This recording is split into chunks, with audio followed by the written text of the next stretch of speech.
Hey everyone, it's Jason. Welcome to another Harry Potter Hogwarts battle, the Charms and Potion expansion. So this is the second expansion that came out, along with the Monster Box of Monsters for the core set. So if you didn't watch the videos, I have a link in the description. For the core set, I went over two videos. The first one kind of explaining the idea of the game, how it's sort of played by turn order and stuff. And then I also kind of mentioned how the two expansions sort of evolve or mix into the game a little bit. Without going into too much detail, because I'm going to talk about them in this video. And then the second one, I went through all the core set cards.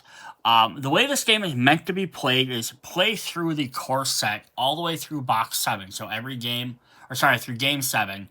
Each one plays and adds a little bit more element, and then when you get through game 7, you have the full complete game, and then this adds into that. But while adding into this, it actually has 4 packs.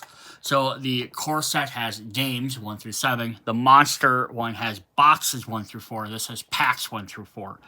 Then this does the same idea. It steps it up, adding a little bit more each time. So you're not just tossed in with here's a bunch of new content. So you're going to play through game 7, and you're going to add in pack 1. And then you're going to play through that game. Then play pack 2. Play through that, pack 3, pack 4. And then when you're done, you'll have all 4 packs. You'll have another full game. And then you can additionally add in everything from the monster battle if you want to do that as well. There is a potential, like I talked about in the monster box set, is you could start this earlier in the game set if you wanted to. It's not meant to be that way, but it's potentially you could start this at game 4. So you play games 1, 2, the tutorial games, play 3 to get your updated characters. Then when you get to game 4, you could either play game 4, then play pack 1, from this set, then play game 5, pack 6, game 7, add them in like that, or you could additionally just mix them together with each one and play them that way. I don't know how well that's going to work. I have not personally play tested it that way, but it's a possibility. So this is going to add some new stuff. So it's going to add 2 brand new game components. So the other monster box added new creatures, types of villains and stuff, added some encounters in there. This is going to continue with some of that theme with the encounters, but it's going to add 2 brand new full mechanics in the game, which are the charm system and the potion system, which I'm not sure on every single card how they're going to work in conjunction with them reading each villain or different dark arts cards and stuff like that, how they're going to interact that way. But there's potential where you could not use these if you don't want to and just add the other cards. We'll have to see when we actually go through them all. I have heard and read through different forums and stuff that the charms and potions can actually make the game a lot easier. So there's also something to keep in note there. If you're struggling with the game, even the core box set, you might want to pick this set up before the monster one just to make the game a little bit easier on yourself. So first thing we're going to get in here is we're going to get a brand new player board. We're going to get a bunch of new influence tokens and a new health. This is because now you can play up to 5 players. I think they figured between this and the monster box set, you've added enough cards to be able to play 5 players.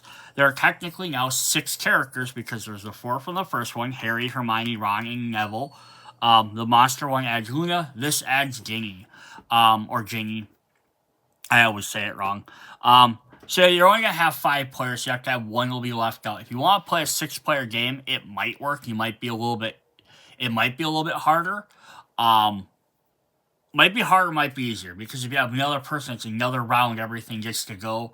But you'd have to then have your own board. But it'd be easy enough just to have something that says up to 10. That's really all this is doing, is keeping track. You can just have a die or something. So let's look at what's new in here. So during the 4 heroes, we have Ginny Weasley, player that count 5 heroes. The game is designed to be played over a series of 4 increasingly difficult courses, playing cooperative to defeat everything.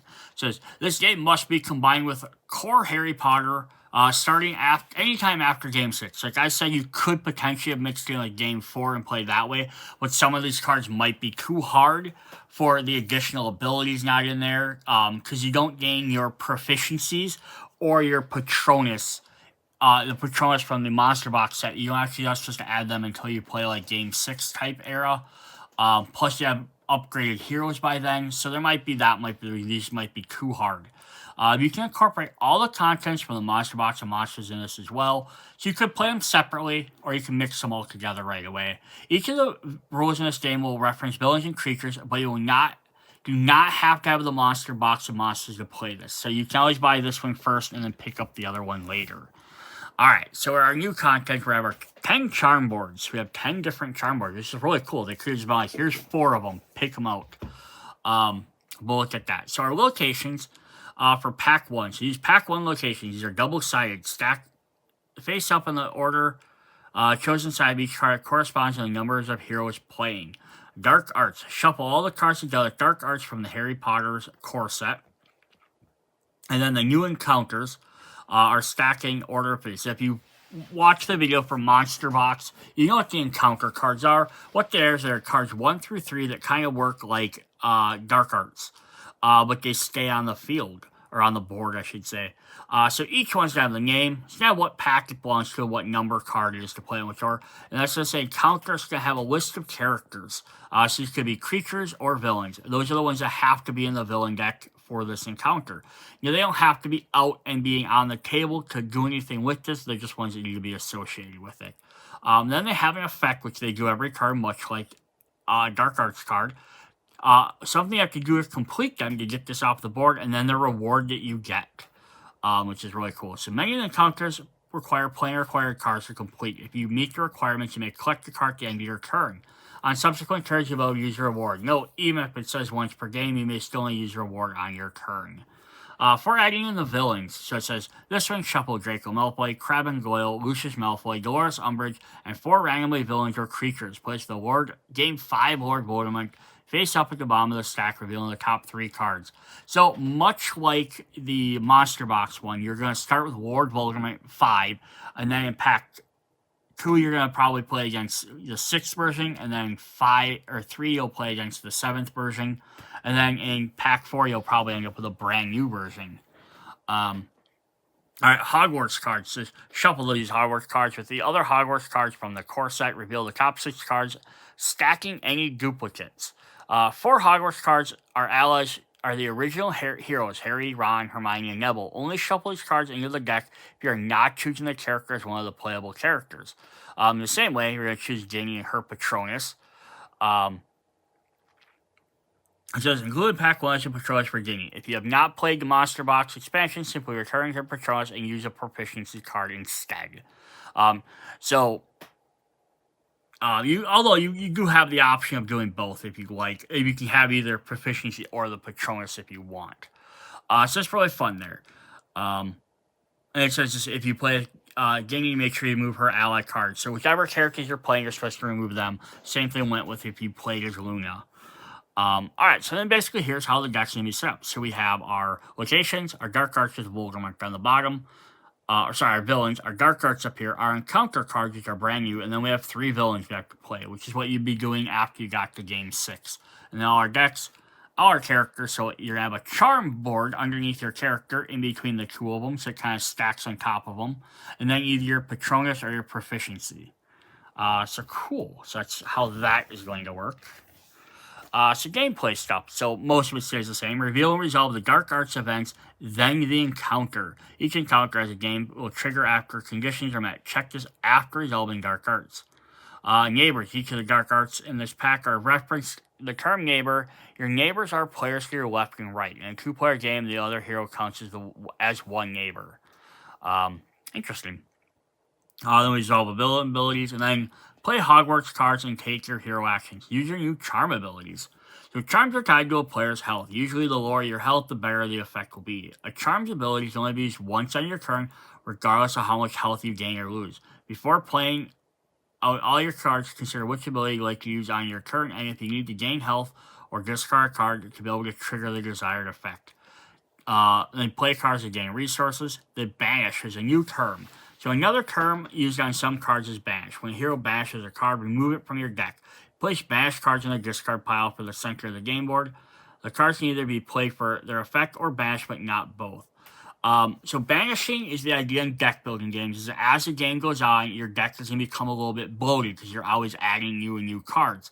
And the thing is, you're going to start off with your basic cards like your Alohomora, which gets you 1 influence. And then later you're going to pick up a spell that says gain 1 influence or gain 1 attack.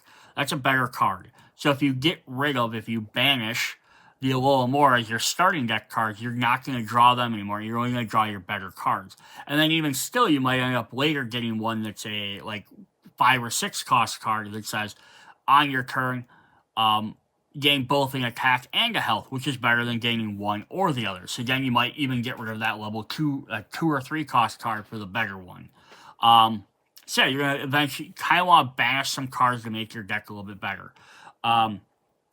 Also, not added in this one. I don't think there are any in here. But in the monster box, there are detention cards, which go in your hand as added or work as weakness cards. Basically, they don't do anything in your card, but if you have to discard them, you take damage. So they kind of just make your hand weaker and potentially hurt you. So those are cards you might banish to get rid of them so you don't have to deal with that. So it says, also, assigning attack and or influence to villain and creatures. Not all villains can be defeated with attack tokens. Some of them require influence. Only 1 influence can be placed on each villain per turn. For example, Cornelius Fudge will take at least 7 turns to defeat. So this makes some of them villains a lot harder to defeat because you can only do it once per turn. But this is also per player. So if they have 7, that means player A, or player 1, 2, 3, 4, and then you start back over 1, 2, 3. So you could defeat them that way. Some actually require both as well. If they have both, so if they have, they require 3 influence and 4 health, you could take their health all the way down, they'd still take 3 more influence turns to defeat. Acquire new cards, purchase new cards, that's nothing new there. And then end your turn completing an encounter. Before replacing cards at the end, check to see if you completed the encounter. If you did, claim the card, and you may use it on a subsequent turn. Then finally, we have Old Voldemort at the end. As in previous games, you do not be assigned attack immediately. You need to complete all the encounters and defeat all other villains and creatures before assigning them. So you have to defeat all the encounters as well.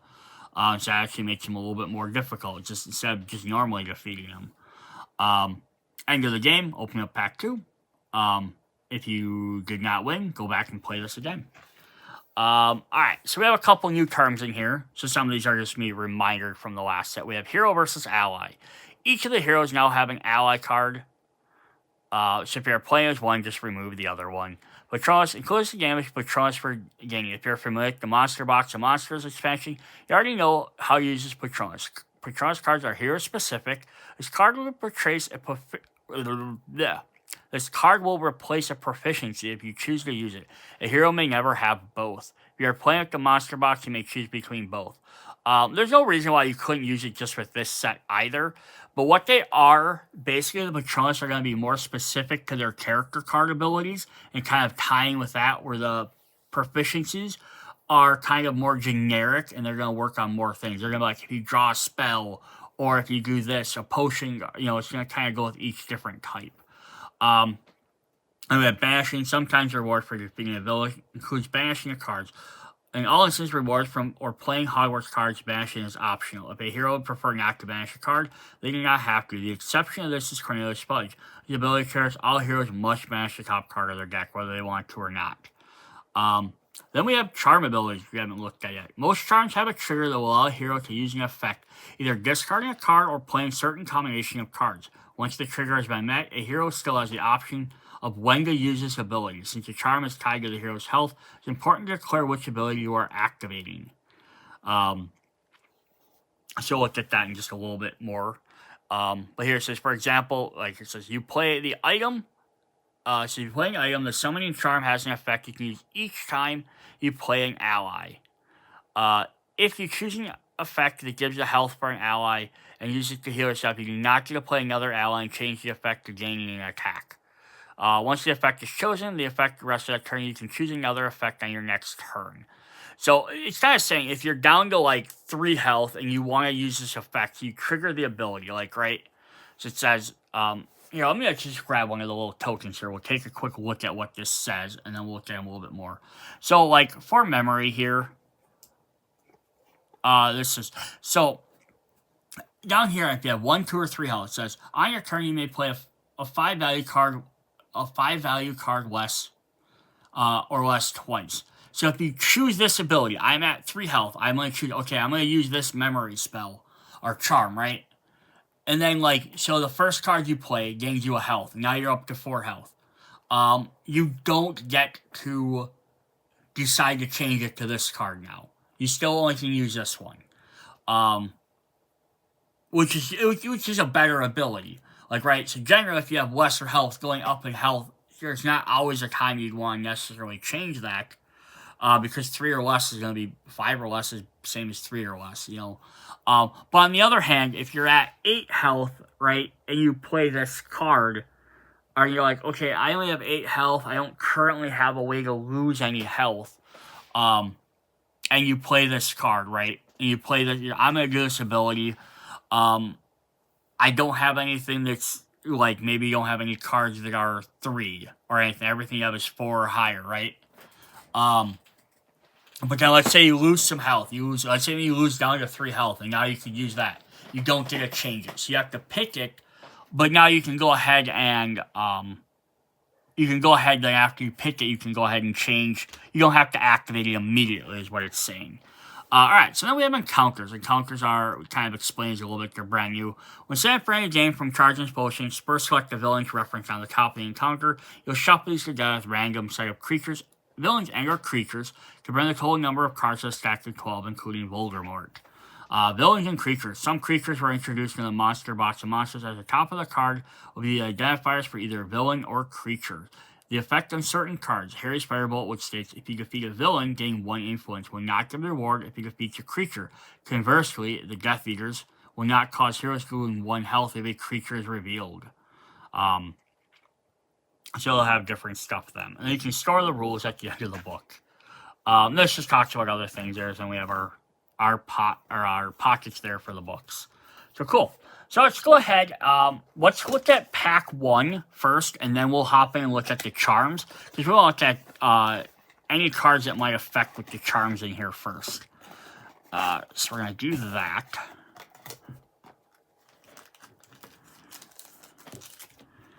Just want to sort some of these out really quick. Alright, so I want to do first is I want to look at Ginny's hero card. I'm going to zoom in on this a little bit more. Okay, I'm going to drop my camera down a little bit first. Alright, so here's what Ginny does. It says, if you assign an attack and or influence to 2 or more villains, all heroes gain an influence. I just gotta sort out her cards from the rest of the stack that got mixed together. So yeah, so if you assign a spell and or 2 influence to if you assign an attacker influence to 2 or more villains, all heroes gain an influence. That's a pretty cool ability. Then she gets her Patronus, we call the Patronus back on there. So if you add this up there, now it's going to say box 3 on here. So just note that these ones say pack 1 for packs for this. Is saying goes with box 3. So if you ever reshuffling all these, you'll just end up adding that into box 3 to play with those. But if you decide to use it in this game, no one's going to stop you. Even if you don't have the monster box, it just means she might have a little bit more powerful or a different type of ability. So her says, once per turn, you may discard 1 attack. If you do, all heroes draw a card. So this doesn't necessarily work in super tandem with hers. Outside of the fact, though, it's a different way for you to give all heroes bonuses. So this one can give you... So during your turn, you could potentially give them all extra... you could use this first once per turn, discard 1 attack token. All your heroes draw a card, and you can use that draw a card to potentially play this to gain everyone an influence token. So it kind of works in tandem like that. Let's look at her starter deck. So we have her 7 Alola just like everybody else has. I'm going to zoom out on these guys a little bit. They have the little potion expansion in the bottom. This is a pack 1. So this gain you 1 point. She has her item card. She has the Nimbus 2000. If Harry's wasn't destroyed, I think his got wrecked, right? So I was just like, maybe she passed it down. So gain 1 attack, and then if you defeat a villain this turn, gain 1 influence. So it's kind of being works really nice with her abilities, right? Just like look at her Patronus, like in combination with that. So you play this, gain an attack for Patronus, or gain that, and then her Patronus discard to draw a card. Everyone draws a card. Then with that, hopefully you can assign 2 or more damage to a villain, defeat them, so you gain a token, and then everyone gains another token. So you can do some interesting combos. She has her ally, which is Arnold. Choose one, gain 1 attack, or gain 2 health. So it kind of works the same way. And now everyone usually has 2 items in an ally. She instead has an extra spell.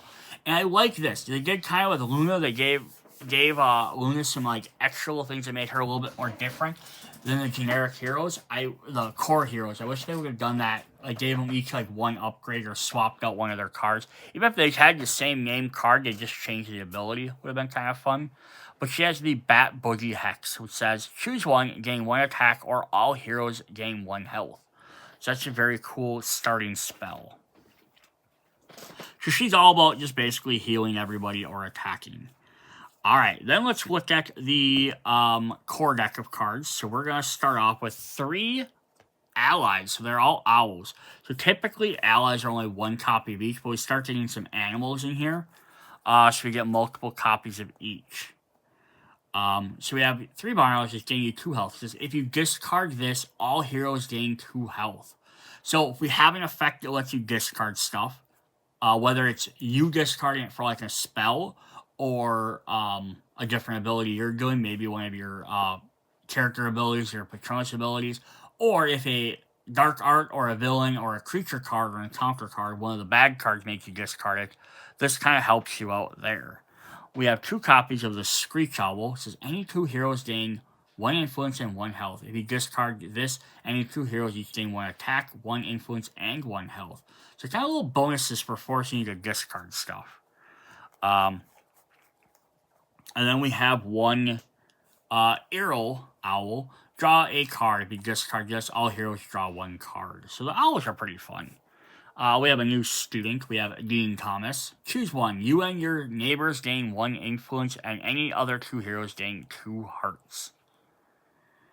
Then we have our heroes. So we have Harry Potter. Any 2 heroes gain 1 attack. Remove 1 control from the location.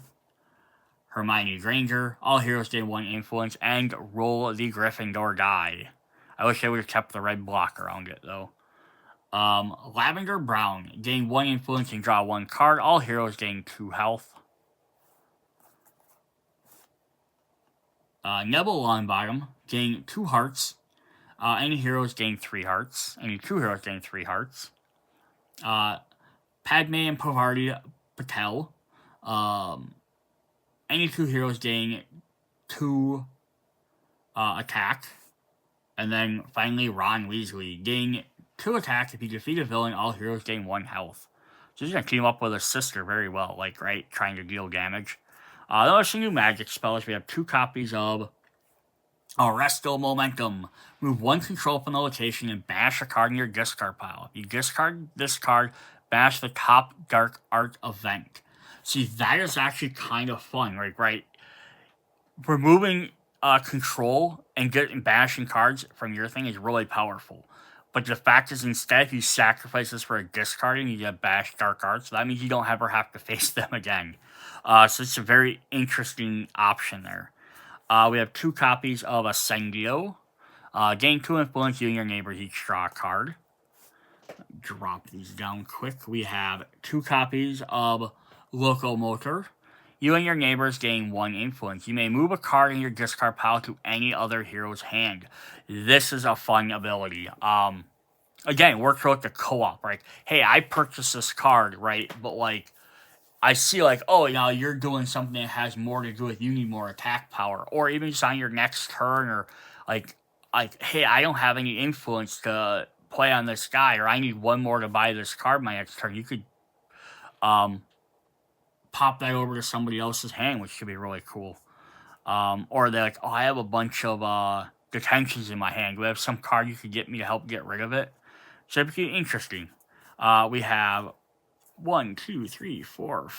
6 copies of Scourgify. So gain 1 health. You may bash a card from your hand or discard pile. I've said in the monster box just that a card that was similar to this, and I've said in the core set. If you ever wanted to try and play a game where maybe you wanted to upgrade your starter decks, eliminate one of the Alola for potentially one of these cards. In the monster box, there's another card that lets you gain an influence or banish a card. This one, because it's only 2 costs, they're basically just a little bit above starting cards, gets you a health instead. But having a card in your deck all the time starting to let you banish cards, you're not going to use it right off on turn 1, but it could be a great way for you to slowly be able to get rid of cards as you go along without having to worry about hunting these down later. So it's always a potential. If you find yourself clogging your deck up too much, maybe start with one of these in your hand. Even if you want to maybe be like, start this in your discard pile, even if you said that, so it doesn't start in your first two turns, but you'll get it on your 3rd turn with everything else. Could be very interesting as well. Alright, we have 3 copies of the self-correcting ink. Choose 1 house die to roll. You may spend 1 influence to flip it to another visible side. So that's interesting, the visible side, so not the side it landed on. Very cool. And then the last ones, we have the auto answer cool. Gain 2 attack. If you defeat a villain, remove 1 control from the location. So a lot of fun new cards in there. The neighbor thing is really neat. As well as the lots of the extra defeating stuff is kind of cool. Alright, so we have some new locations. So we have the Black Lake. So this has, it says 2 to 3 heroes, right? If you're playing a 2 to 3 heroes, you have 5. And if we flip it to the other side, has 4 to 5 heroes. Now it goes up to 5 as well. And it's the exact same stuff. Draw 1 dark art. Oh, it goes up to 6. No, 5. 1, 2, 3, 4, 5. Yes, it's the exact same thing. So I don't know why they have a double side for that. Unless they just wanted to keep it synergistic. But now none of the other locations have this. With the 2 to 3. So this is kind of neat. So if you buy this, if you want to play up to 5 players, awesome. But they also give you a way to play it with only 3 players. So you have 2 to 3 for the hospital wing, which draws you 2 dark arc events, but it has 6 control. And the other side has, oh look at that, jumps up to 7, so it gets a lot harder. And then the Hogwarts library, which has 7 to begin with, and 3 events. So these are a lot harder. So like this one, you almost have to play it. I see why it wants you to start at deck 6 or game 6, because there are a lot more harder locations right away. And that one gets you 3. So I think that one's basically the same as well. Alright, we have some new villains. We have Cornelius Fudge. Each time a Mozdamor or another villain is revealed, all heroes bash the top card of their deck. And then reward, all heroes draw a card. And this would be another reason why they want you to start later, because Mozdamor as a Dark Arts, I don't think even appears till deck 6. And I think there are some in game 7 as well. We have Pansy Parkinson, who says, if the active hero loses 3 or more health, they discard a card. Reward, our heroes draw a card and move a control from location. And then we have Marcus Flink. Active hero discards an item card if you cannot lose 2 health. All heroes search their discard pile for an item and add it to their hand. Then we have some new Dark Arts. We have 2 copies of Caught at the DA Meeting. Active hero and their neighbors each reveal the top card of their deck. The heroes are revealing allied discard it and lose 2 health. 2 copies of Weasley is our king. Active hero and their neighbors discard a card, add 1 control to the location. And the Howlers. Active hero and their neighbors each choose 1, lose 3 health, or discard all items in their hand. Then, for our encounters, we have Sneaking in the Halls, uses Draco, Crabble and Goyle, and Marcus and Pansy. So yeah, all of the different students. If the active hero has 3 or more items in hand, add 1 control to the location. To complete, play 4 items in 1 turn. Reward once per game. When you may discard this, and then all heroes may banish a card in their hand or discard pile. We have the Ministry is Meddling. Uses Fudge and Lucius. So, active hero discards any attack and influence they have collected. If you discard anything, lose 2 health. To complete, acquire 8 influence in 1 turn. Reward, once per game you may discard this, then all heroes gain 1 influence and remove 1 control from the location. And then the final one is Detention with Dolores. If the active hero has at least 1 card with a value of 4 or more in hand, add 1 control to the location. To play 3 cards with a value of 4 or more in 1 turn. Once per game you may discard this, and then all heroes gain 2 influence. Alright, so before we head into Pack 2, let's look at the charms. I just wasn't sure if there's anything in Pack 1 that referenced charms at all, and there wasn't. So they kind of work as a separate ability. So far you could play without the charms, it wouldn't be an issue. So we went over kind of memory a little bit. So the memory charms are going to be once per turn. You may, if you have no value card, you may play a no value card twice. So that could be your starting hand. Or you could play a 3 value card or less twice. Or a 5 value card less or twice. You're not going to get a player crazy 7, 8 cost ones. But yeah, this could be, getting to play any card twice is very powerful. Let's see what the next one is. We have Apparition. So it says, once during each of your turn, if you gain health and play a 3 value or less card, any other hero also gains the effect. So instead of doubling it for yourself, you can double a card for somebody else. Now, it's a 3 card for the first one, or that's a 3 card or less, but you also have to gain health. The second one is on your turn. If you gain health, you can search your discard pile for an item card, add it to your hand. And if you have the last one, once during your turn, if you gain health, roll the Hufflepuff die. Now, this is interesting because the other one, basically, like, your health just determined the strength of the card you can play. These are 3 very different abilities. So you might play cards to increase or decrease your health depending on which one you would want to play. So again, you could, like, for this, you could be at health 8 and be like, you know, rather than playing a 3 card or less and giving the bonus to somebody else, you might be like, I really need to find this item that I had in my discard pile. I'd rather play it again. Maybe you even have like a high cost item you'd want to use again. So maybe you want, so the only downside is, I occur if you gain health, you can search for your discard pile. So to get down, if you had 8 health, you'd have to drop down to 6 health, at least 6 health and gain 1. But that'd be easy enough to do with, if you had a detention card from the monster box set, right? Because it says if you discard it, you lose 2 health. So play some card that says draw a card and then discard a card, right? So discard that, lose 2 health. Then play another card that gains you a health. Now you can find that item and use it.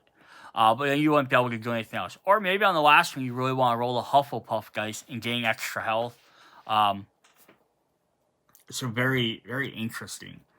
But it does say in there, I just want to verify on the rules there, as I am in, so if you play an item,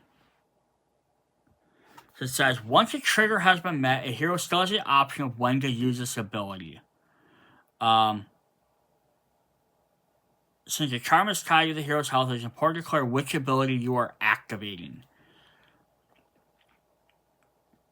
So you have to activate it when you're in that health range, but you also have to gain the health. So like for this, if I want to do the first one, or the third one here with this, I would have to gain health, well in that 1, 2, or 3. The way I would imagine it would be, I could be at 3 health and say, I'm activating this, and then as long as I gain health and I go up to 4, that's fine. I just have to be at 3 health when I want to activate it. At bare minimum.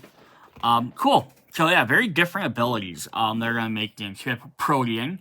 So on the first one, it said, before you start your turn, discard a card to choose to ignore 1 villain effect to ignore. So that's powerful. Or in the middle, before you start your turn, discard a card to draw 1 fewer dark art events. And the last one, it says, before you start your turn, discard a card to draw 1 fewer dark art events and choose to ignore 1 villain effect to ignore. I'm going to try and see if I can get that glare off that last part there.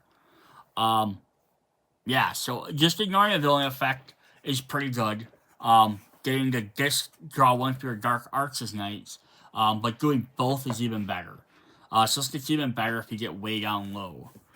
So cool. Also note this says villain, which does not include creatures. So that's also a thing to keep in mind. We have the healing charm. So once during your turn, if you play an ally, any one hero gains 2 health. Once during turn, if you play an ally, you and your neighbors gain 2 health. So that heals potentially 3 people. And then once per turn, playing ally, all your heroes gain 2 health.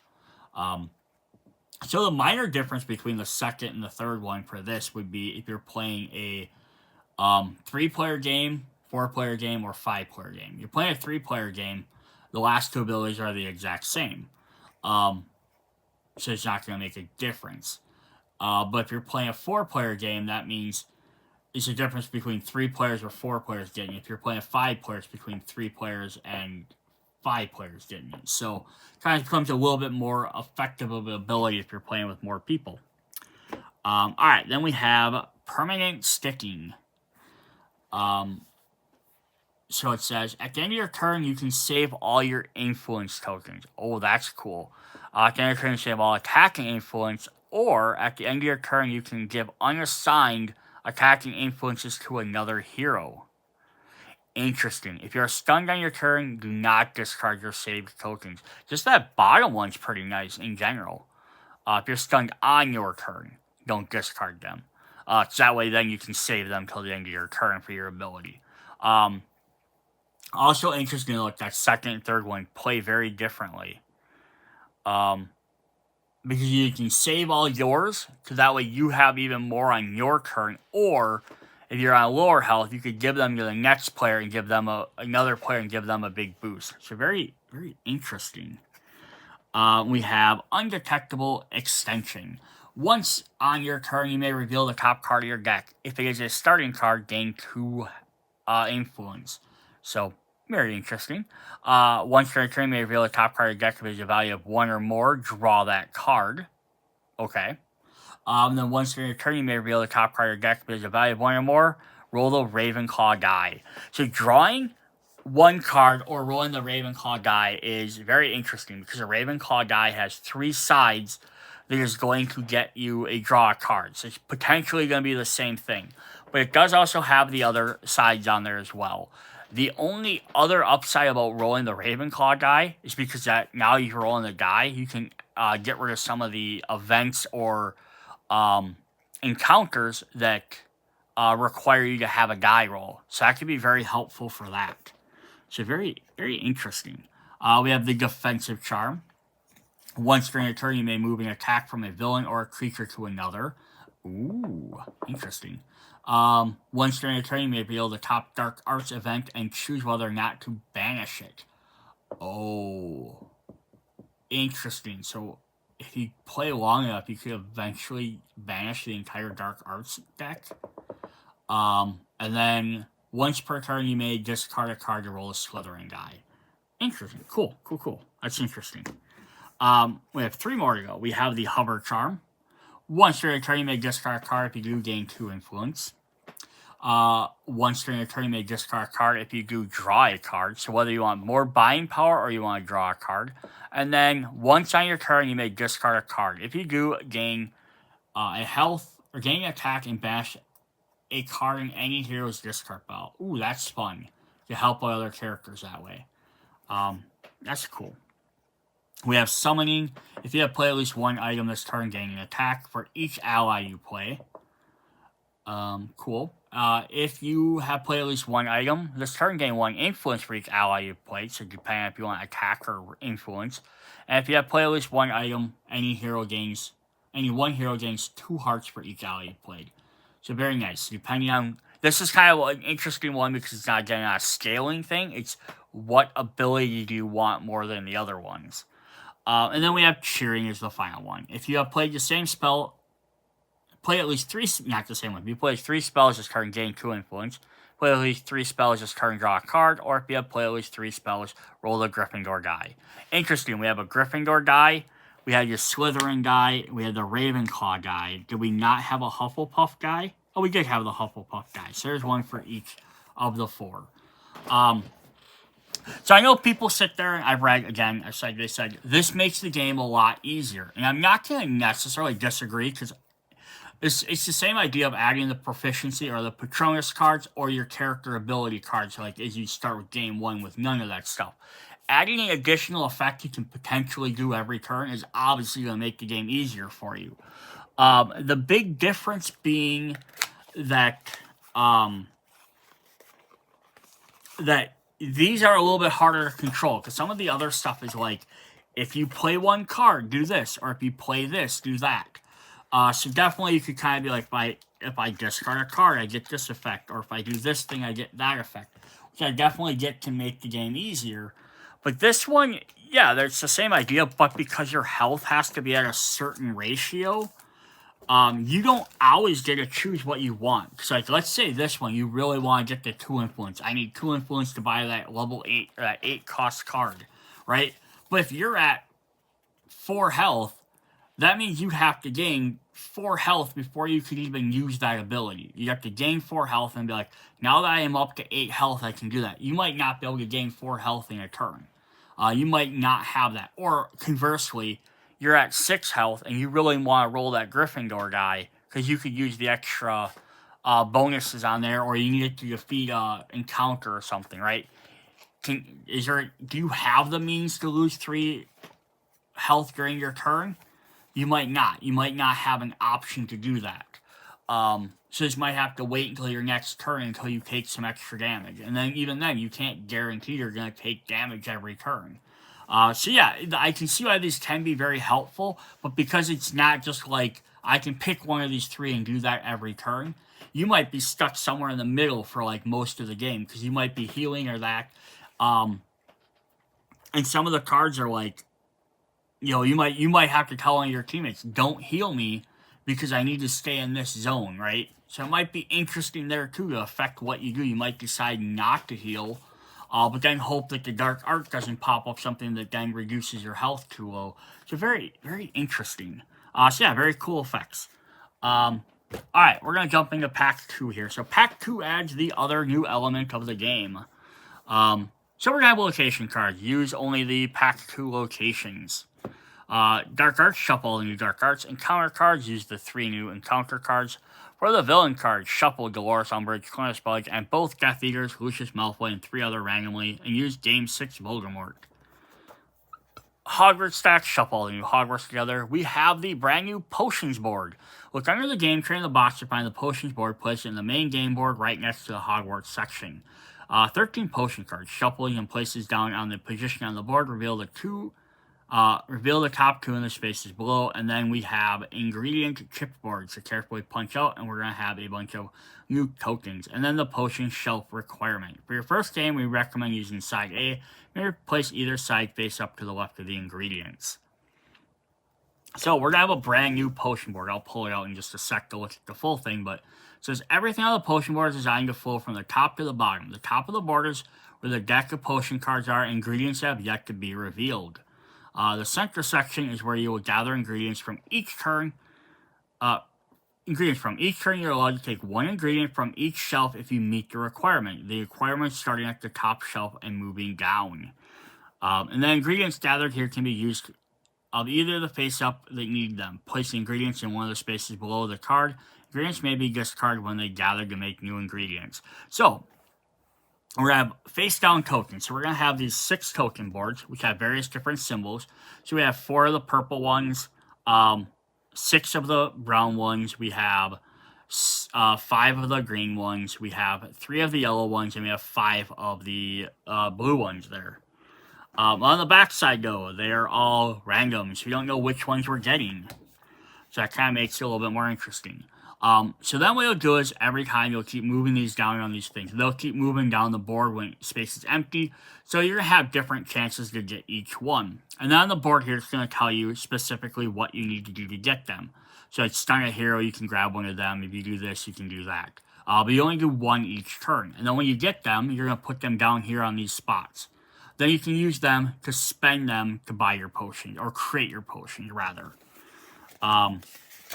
So very cool. Let's kind of just explain that. Potions do not need to be completed in 1 turn. Leave any ingredients gathered next to the hero, and the next hero can brew the incomplete potion. Once the ingredient has been added to a potion, it cannot be moved to another potion. So yeah, once you put them in one of these spots for one of the 3 cards, you can't then change them out of the other ones. Complete potion can be played immediately for its banish ability. Otherwise, a completed potion is placed in your discard pile. When it cycles back to your hand, you have the choice of the first effect, which will continue to stay in your deck, or banish it for the second effect. So it's kind of cool. So they have like an easy effect or a powerful effect. But if you use a powerful one, you don't get to use them anymore. Before refilling the shelf of the potion board, first slide all the ingredients down to fill in the column, fill any open spaces. Then add a new ingredient token to the empty spot. So, like we purchased this one, you picked this one, it went down here, added that. So you're getting ready to make that one. Then you're gonna move everything down one and add a new brand new one there. So you're always gonna keep rotating. So it might be like, oh, I really want this, but then it might change during another player's turn. The use and discard. The potion ingredients should remain face up at the bottom of the potion board until there are no longer any tokens left to draw. Then flip all the tokens and move them back over. So if for some reason all of these eventually get moved down and they're eventually either in here or on the discard, you just flip them all back up and start over. So very interesting. So the potion cards have their identifier. Up at the top says what pack you're in, like every other card type. They're potions rather than allies, spells, and stuff like that. Their name, and then their effect, and then the ingredients on the bottom. So very simple. Our ingredients are the bicorn horn, mandrake leaf, flobberworm, hellebore, lacewing fly, and the wild. Wild can be used in place of any ingredient.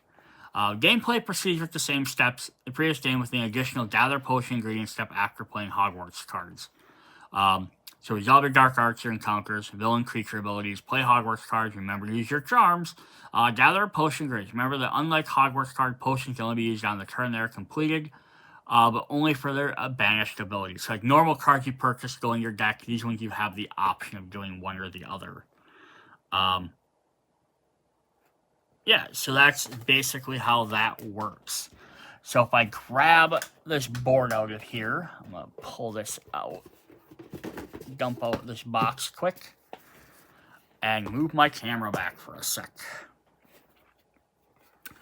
So we have the big board. So it's just going to look like that. It's going to sit next to it. So there's our Hogwarts deck. So all the potion cards are going to have the same backs as everything else because they get shuffled into your deck. Ingredients will kind of symbols there. I like they kind of just have like white symbols for everything. Then your 2 cards go there. Very simple in that. And I'm going to flip this back down a little bit. And then if we look at this potion board, so we have side A and side B. So I could even give you different options to do. So for side A, we can either stun a hero, heal another hero, assign 3 or more damage, acquire 5 or more tokens, or play 3 spells. So it kind of, so like stunning a hero, you can't really choose to do that necessarily, but you can choose to heal. So some of these are going to be like, kind of like the charms. You have a little bit more say in what you do. On the other side, we have acquire 4 or more influence, acquire a card of 4 or more influence, play 2 items, discard a card, any 1 hero gains 3 or more health, or resolve 2 or more dark art events. So the ones at the bottom, I think you might activate a little bit more often. I think they kind of go up to like maybe a little bit harder to do all the time. But yeah, very different stuff you can do on them. And these are listed as Pack 2, just so you know where they came from. Alright, so let's look at our brand new Hogwarts cards then. We're going to get, rearrange this. We have Arabella Fig.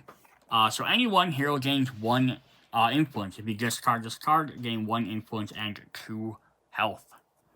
We have a new Eagle Owl. Any 2 heroes gain an attack. If you discard this, remove 1 control from a location. We have Percy Weasley, so we get another Weasley in the game. After resolving dark arts and villain effects, if you have exactly 5 cards in hand, gain 3 influence, otherwise gain 1. And then we're going to get 2 School Owls, gain 1 attack. If you discard this, 2 heroes draw a card.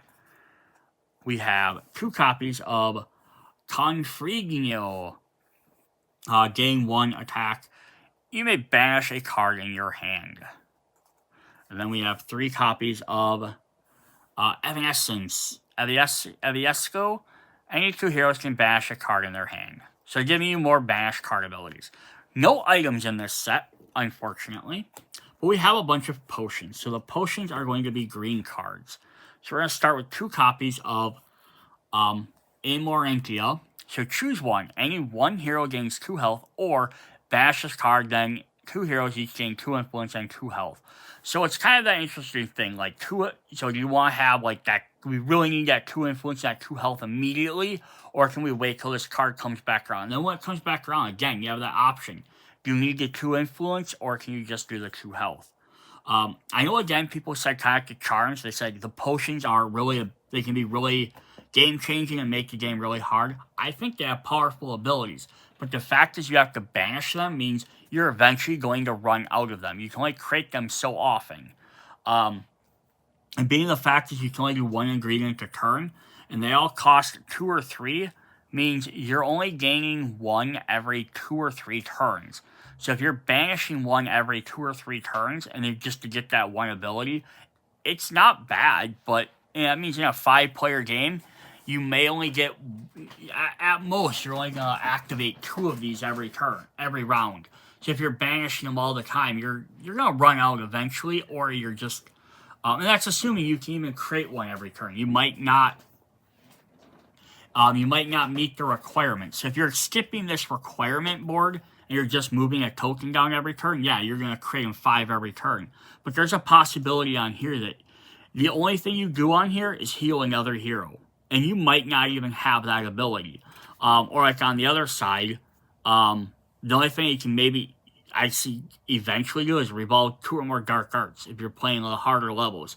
But you might not be able to play 2 items. You might not be able to buy a card for, especially your first couple of turns. You might not be able to do any of that stuff. So yeah, I think that people thought these were too powerful, might have not been doing those requirements. But I could be wrong. I wasn't playing their games. We have 3 copies of the Calming Distraught. Choose one. All heroes gain 1 influence and 1 health. So there's an ability like that. That's not really that strong of an ability. It's good, but it's not crazy. Or bash this card, then remove 1 control from a location. And again, we've seen other basic cards that do the same thing, right? I don't have any in here that do that, but yeah. So, yeah, just gaining 1 health or 1 thing. We have cards in our 3 cost or 4 cost cards. It's not too much different than some of those. We have 3 copies of the Aging Potion. Choose one, gain 1 influence, or bash this card, then any 2 heroes each gain 1 attack. That's right, gaining 1 influence. Alohomora, you have 7 of them in your deck. This is no different than adding 1 more of them, but you have that potential banish effect, which also makes this fun to do because you can add these extra bonus cards and then get rid of them for a powerful effect, so they're not clogging up your deck as well. We have 3 copies of the Mandrake Restorative Drought.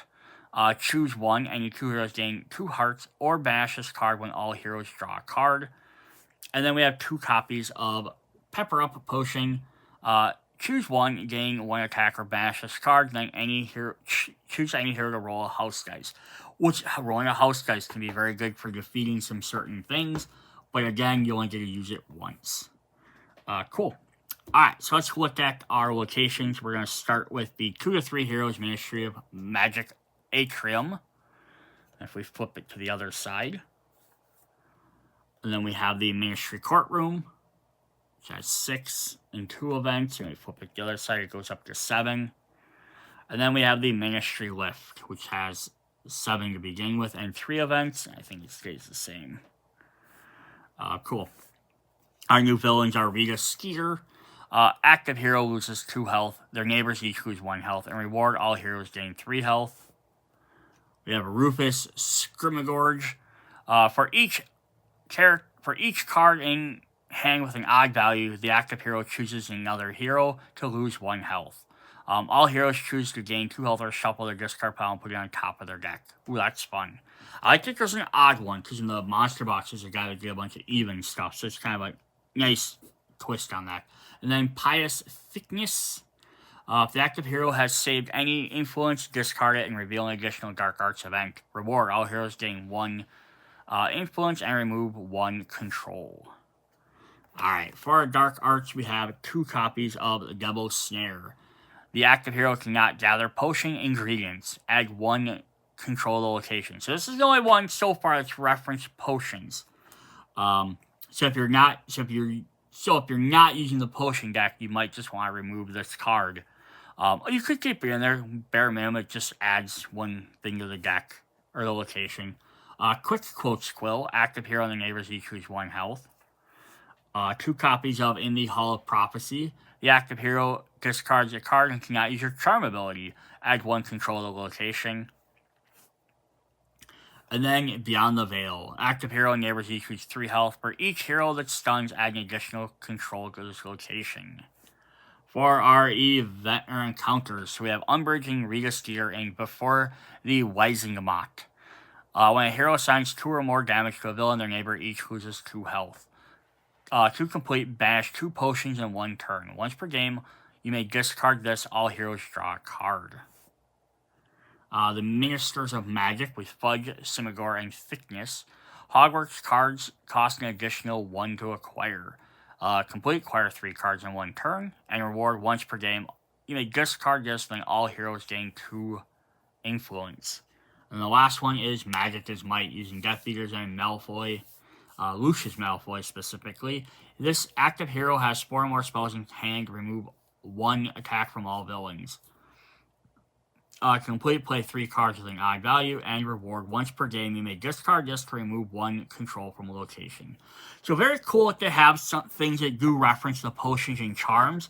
So far it's not that much, so you could always opt to just not include those in the game if you would choose to.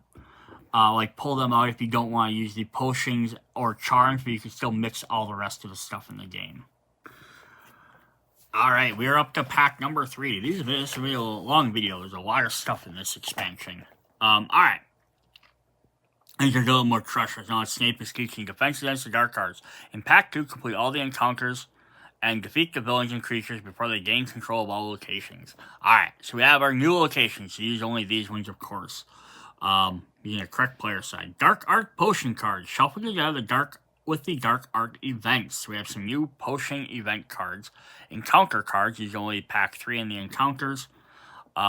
Villain cards. Shuffle in Draco Malfoy, Lucius Malfoy, Tom Riddle, and Bellatrix Lestrange, and 5 other randomly villains, and use Game 7 Voldemort. Hogwarts. Shuffle all the Hogwarts together. Potions. Shuffle the new potions in there, and use the potion shelf A or B side. So brand new card type. So we're getting another new thing in this game. Dark Art Potions have an ongoing effect. If you draw one, place it face up in front of you until the potion is brewed. By adding gathered ingredients to it, the hero that drew it is restricted on what they can do on their turn. Any hero not just the one who drew the card may add ingredients to the potion. So the hero that drew it has a restriction on this potion. They have that potion that got cast on them, essentially. And now they have to cast ingredients to heal themselves. Which is very interesting. So the gameplay is just some of the same steps. So resolve the Dark Arts events and the encounters. Keep the Dark Arts potion face up in front of the hero who drew it. Till it is brewed, they will resolve it first on each of their turns. So resolve the villain and creature abilities. The Inferi are both villain and a creature. Cards that reference their type will be affected by their presence. Hogwarts cards take your actions. Don't forget your charm board. Gather potions. Remember, the wild is an ingredient that can be used in place of any ingredient for a potion. Additionally, some potions will often require the wild ingredient. Once added to a potion, all the ingredients cannot be removed. And then I have a new spell board. So yeah, cool. So let's take a look at that new spell board, first of all. So we have, on side A, and it's just pack 3, we have a hero is at 10 health, defeat a villain, draw an extra card, and allies available to acquire, or use your charm ability. So very interesting. So like, again, you might not be able to always do one of these every turn. Like having 10 health or defeat a villain might not always happen. Might not always be an ally available on the board. If there is, you guys can just leave it and always gain that one, but then you'll have them 2 ingredients to choose from every turn. On the B side, we have assigned both attack and influence to villains. Acquire 2 or more cards. lose 3 or more health. There are 2 or more controlling the location or playing ally. So yeah, just some different stuff you can do in place of the other one, which is kind of fun that you can get different options for these. I'm sure a question someone would ask is, could you put both of these up and have both of them at the same time? I don't see why you couldn't. Again, it's not meant to be played that way, but I don't think there's anything necessarily restricting you from doing that. It just might make it a little bit easier to buy potions. So we're going to start off with our deck here of Hogwarts cards. We're going to start with 2 Great Horned Owls. So gain 1 attack. If you discard this, all heroes gain an attack. We also got Mungedingus Fletcher.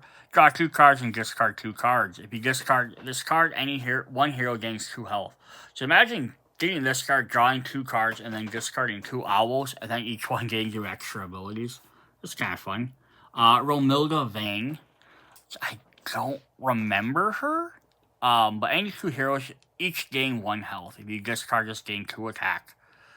So that's really fun. I like this ability, like gaining ability for discarding stuff. I think it's a fun mechanic. 2 copies of Densasio. Choose 1. Gain 2 attack or any hero gains 3 health. And 2 copies of Flagrante. Gain 2 influence or discard all available Hogwarts cards and reveal new ones. That's fun to have. We have some items. We have the Shrunken Head. Gain 2 attack. If you defeat a villain, you and your neighbors each gain 1 influence. We have 3 potion kits. Gain 2 influence. Take 1 ingredient from each face-up dark art. Take 1 ingredient for each face-up dark arts potion. So this is like only going to be useful for the most part if you are playing with your dark arts potions. And then 2 copies of the Cauldron. Gain 1 health and take any 2 potion ingredients. So this will help you gain some potion ingredients as well. Then we have some brand new potions to add to the deck. We have 2 copies of the Beguiling Bubbles. Choose 1, draw 1 card, or banish this card to remove 1 control from the location. We have 2 copies of the Elixir of Life. Choose 1, any hero gains 7 health, or banish this card, then the next hero does not reveal a Dark Arts event. We have 1 copy of the Hair Raising Potion. Choose 1, gain 2 influence or bash this card, then add 1 attack to each of the face of villains. And Skelligro, choose 1, gain 1 attack or bash this card, then any 1 hero draws 2 cards. So yeah, some really neat stuff in there with the extra potion cards. Awesome. So let's look at our locations we have for the 2-3 player game. We have Malfoy Manor. Let me flip to the other side, just a little bit more location controls. We have the cave. And then we have atop of the tower. Nothing extra special on them. For our new villains, we have Corbin Yaxley. Each time a villain causes the active hero to lose 1 health, they lose an additional health. Reward. All heroes gain 2 health. Remove 1 control from the location. So Narcissia Malfoy, who you can influence. Each time a control is added to the location, active hero discards a card. All heroes draw 1 card. And then the last villain here is the Inferni. Which says if your active hero loses 2 or more health, your active hero loses 2 health. If you assign 2 or more damage to a villain, all heroes lose 1 health. Then reward is all heroes gain 1 influence and 2 health. Cool. Very cool.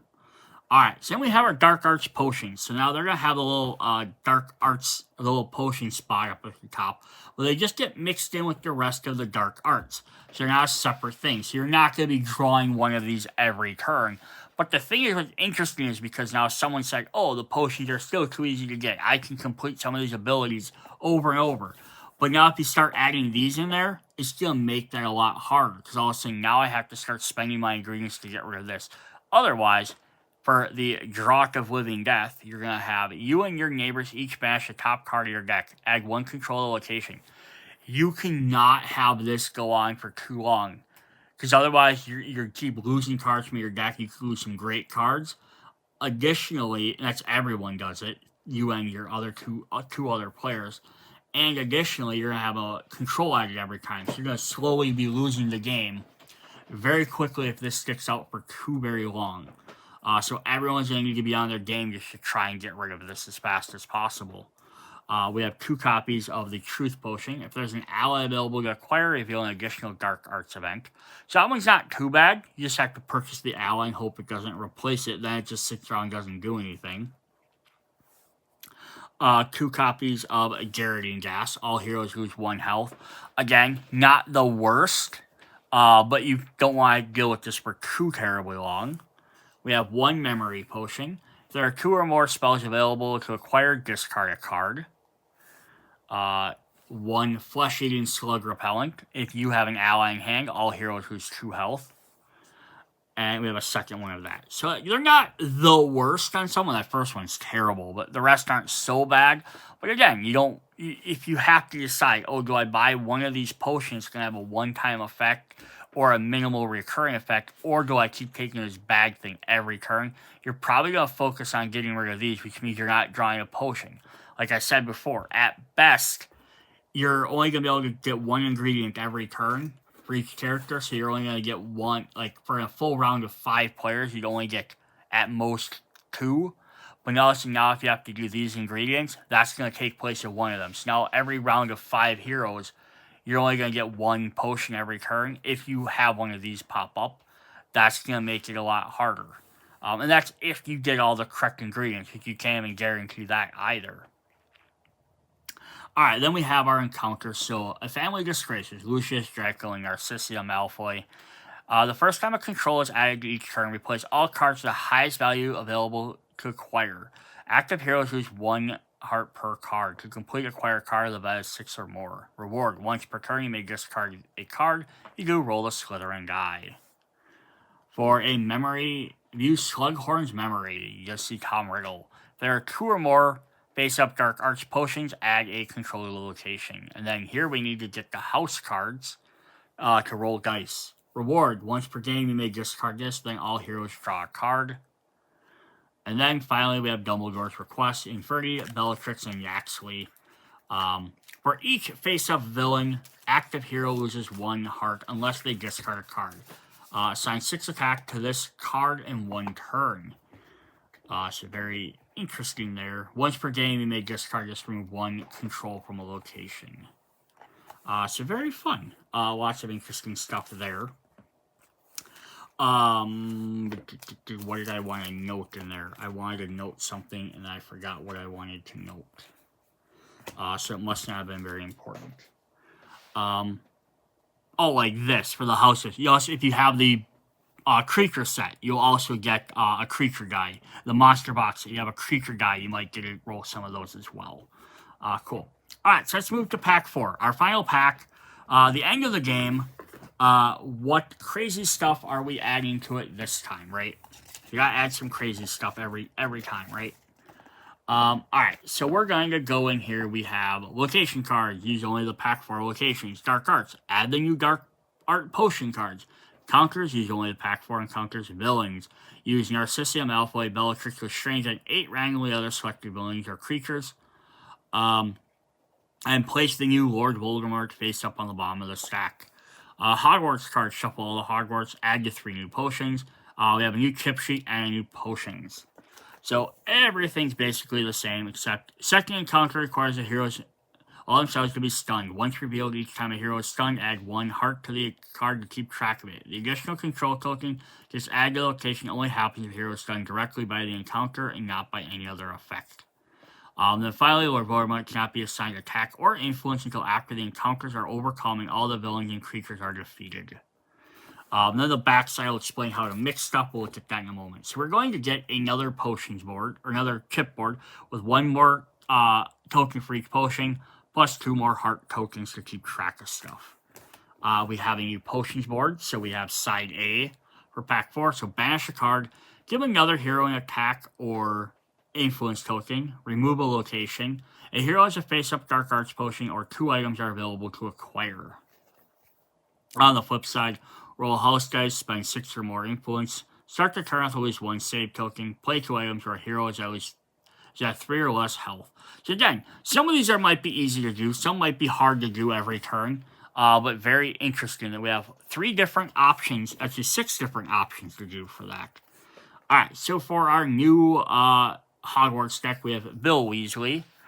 Draw 2 cards and discard 1 card. If you discard a spell, gaining attack. Ableforth Dumbledore. Any 2 heroes each gain 1 attack, 1 influence, and 1 health. And we have 2 Tawny Owls. Gain 2 influence. If you discard, all heroes gain an influence. We have 3 copies of Cave Intiscum. Intiminacum. Any 1 hero gains 2 health. All other heroes gain 1 influence. We have 2 copies of Revelelo. Look at the top 3 cards of your deck. Return them into any order. Draw a card. 2 copies of Encouragor. All heroes gain 1 influence. Draw 6 cards instead of 5 at the end of your turn. And then we have our 3 potions, which is the Murlap Essence, which says, choose 1. Any hero gains 2 hearts, or bash a card. All heroes gain 2 hearts. So very cool. Alright, our locations. Great Hall for 2 to 3 players. And flip that over to the other side. So what's that? 1, 2, 3, 4. 8 locations. Interesting though, the last deck we only have 3 locations. The other one's usually like 4. Forest Clearing. And then the last one we get is the Castle Courtyard. With no special abilities on these either, which is very interesting, because some of the old ones other ones always had extra abilities, but 1, 2, 3, 4, 5, 6, 7, 8 you have to beat. Our villains, we have Elisetto Caro. For each ally in hand, reveal an additional Dark Arts event. Oh, that's mean. Reward, remove 2 control from the location. For Amicus Caro, for each Dark Arts event resolved this turn, the active hero loses 1 health. All heroes return to 10 health. Now imagine these 2 guys at the same time. Every ally you get an extra Dark Arts event, and then for everyone resolved, you lose a health. So if you get to 3, you're on the hard one, you have 3 resolve, and then even if she adds like 2 more, that's 4 or 5, and then you're going to lose 5 health as well. Oh dang, that could really suck. Then we have Nagani, who's the villain creature. Active hero loses 1 health and cannot gain health. Remove 1 control from the location. And then the final Voldemort. So he's up to 25 health with 7 influence tokens. So normally you're playing through this, you're going to play through from the core set. You're going to play the 5, 6, and 7 Voldemorts, and then play this one last. Same thing happens in the monster box, except this has the same thing at the end. You have an influence in 25 health. So his health always goes up from 10, 15, 20, up to 25. So it says active heroes each lose 1 health for each control on the board. If the active hero is stunned, add an additional control to the location. May not be assigned attack until other villains are defeated. This includes all villains, creatures, and then it even said all your encounters as well. So yeah, it makes them really difficult to fight against. Alright, we have some new potions. We have 2 copies of the Dark Arts potions. Babbling Beverage. If there's another Dark Arts potion in face up, you can only play 3 spells. We have 2 copies of the Forgetfulness potion.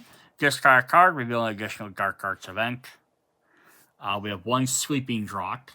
Choose a hero, or choose 1. Any 1 hero discards an ally, or remove 1 damage from all villains. And then we have 2 copies of the Confusion Concoction. Hearts equal influence, and influence equal hearts on all Hogwarts cards, so everything's reversed. So if you play something that gains you 3 health, you instead gain 3 influence. You play something that gains you 3 influence, you gain 3 hearts. Very interesting. Alright, then our encounters, our staff changes. So Elisetto and Amicus Caro. If there are 2 or more allies available in the acquire, the active hero discards a card. To complete, remove 2 control in 1 turn. Reward, once per game you may discard this. All heroes gain 2 hearts. The 7th Horcrux. The encounter, Lord Voldemort and Narcissia. Active hero loses 3 health. If this turn, the active hero adds an additional control to the location. If it stuns a hero at an additional control location, to complete, hero must be stunned 3 times. So it doesn't have to be the same hero, but that means basically it means you have to do other stuff on other turns to get damage down enough that when this hits you, you're going to take 3 damage and get stunned on your turn. So very interesting. Once per game, you discard this, then remove 2 control from the location. And then the last one is the Battle of Hogwarts. Bellatrix and Ginny. Add 1 control of the location, reveal additional Dark Arts events. Resolve 5 dark events in 1 turn. I don't even know how you do that on accident. Because at most, the location's only going to have 3.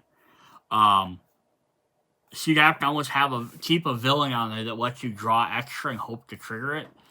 So once per game, you may discard this and all heroes return to 10 health. So yeah, lots of new stuff in there. Alright, so now we're going to look at the final thing for the game. It says, playing Hogwarts Battle with both Monster Box and the Charms. So it says, randomized games. Sort the encounters from each box of 1 of 3, 2 of 3, and 3 of 3 for each encounters. Choose one. So you'll always play a 1, a 2, and a 3. You just pick them from all the different stuff from all 8, from the 4 boxes and the 4 packs. It's 8 different, like, little mini things. So it gives you a lot of different things. To create the 15-card villain creature stack, first select the villain and creatures associated with the encounters, and then shuffle them, and additionally, random villain or creature to equal 14, then finally place pack 4 Lord Voldemort at the bottom of the stack. So use this one. The monster one says use their level 4. For more challenging game, try increasing the number of cards in the stack by 2 or 3. So add 2 or 3 more villains in the villain stack if you want a little bit more harder. Want to play epic against all villains and creatures? Stack the Game 7 locations from the original Hogwarts battle in game order. Place 3 randomly encounters. Select the encounters in order on top of all the Horcruxes, and with pack 4 encounters, 2 or 3 is the final Horcrux on the bottom of the stack. So this one you're going to take your encounters. Now I think they still want you to go 1, 2, and 3, but you could potentially mix all of them together. But if you end up with multiple 3s, it might be a little bit more hard. So that's just your difficulty. But then take all the Horcruxes from pack 4, or from the base game, and then the final Horcrux from there, so you have the last one on the bottom of the stack. So now you have to defeat all 3 encounters, plus all 7 Horcruxes. So that's 10 different things you also have to defeat, as well as 15 villains. Place the pack 4 Lord Voldemort card face up on the game board at the start of the villain creature stack. Shuffle the remaining Voldemort cards into one half of the villain creature deck. Place the final face down Lord Voldemort on top. Finally, shuffle and place the other half of the villains on the top or bottom, revealing the first 3 in the spaces. Okay, so I'm going to reread this again. Place the pack 4 Lord Voldemort, so the easiest one, face up on the game board to start the villain creature stack. Then shuffle the remaining Voldemort cards into one half of the villain creature deck and place the cards face down on top of the Lord Voldemort on top of him. So you want to take this level 25 one, right? This one here will be on the bottom. The last one you're going to play. Then it says what you want to do is take all the rest of them, shuffle them in the deck, and you're eventually going to come across them. So the monster box did it differently. They said place all 4 in the difference, so you get to the end of the deck, you're going to fight Voldemort, Voldemort, Voldemort, Voldemort. This one, you're instead going to face the other 3 randomly mixed in there. So when a card is revealed, you may assign the attacking influence even before the rest of the villains are defeated. However, like influence, you may only assign 1 damage to Voldemort per turn. This can be ignored if either of 2 situations occur. So if you're fighting the one who has like 10 health, you can only play 1 damage every turn. So it's going to take a while to defeat him, unless if both other villain spaces are empty because all the villains have been defeated. So if like Voldemort pops up and there's 2 other villains, let's say you end up with Tom Riddle and Draco, right? So you defeat both Tom Riddle and Draco. Now Voldemort stays by himself on the stack until you defeat him. Or all the villains in space have a Lord Voldemort card in them or are empty. In either instance, active hero can assign as many damage they have, but can still only be assigned influence can only assigned once per turn.